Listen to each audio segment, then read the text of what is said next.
Lebanon's new government is barely a week old, but these demonstrators are making it clear from the outset that they don't have confidence in it. We came here to protest, to tell the government that this is an illegitimate government. They're passing laws and they haven't even got the vote of confidence. We're continuing the protest. All of them. We want them all gone. For more than 100 days, protesters have demanded changes to the sectarian political system and an end to the power wielded by the political elite. The unveiling of a new government backed by Hezbollah and its allies has done little to reassure them. This government doesn't reflect us. We want a government made up of our own. We want the money that was stolen, healthcare, power supply. We want early parliamentary elections. The cabinet of technocrats headed by new Prime Minister Hassan Diab met last week. At the top of their agenda, finding a way to tackle Lebanon's economic crisis, which has been made worse by its political problems.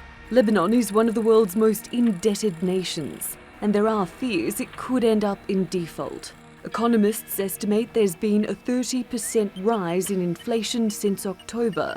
The local currency, which is pegged to the dollar, has been falling. Banks have introduced capital controls, limiting depositors' access to dollars. State-run institutions like the national telecommunications operator Agero have warned they might not be able to pay their bills. One possible path out of the crisis could be to seek a bailout from the International Monetary Fund. That's not on the table just yet. The new government will need help from foreign donors, but there are mixed messages coming from the international community, particularly because the main backer of the cabinet, Hezbollah, is considered a terrorist organisation by the US and the UK.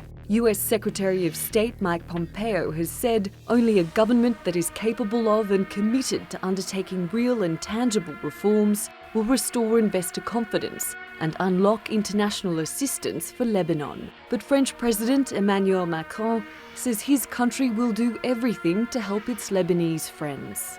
Inside Lebanon, the impasse between the politicians and the public remains. For many demonstrators, the economic injustice that led them to call for reforms in the first place is far from being addressed. Those who still have food, there will come a day when that will run out too. So they should take to the streets and ask for their rights, so we can all begin building a new country. The new cabinet says it wants to reassure the Lebanese about their future. But with the current sentiment on the streets and an escalating economic crisis, it doesn't appear there's much time to restore confidence. Natalie Poyhonen, The Newsmakers.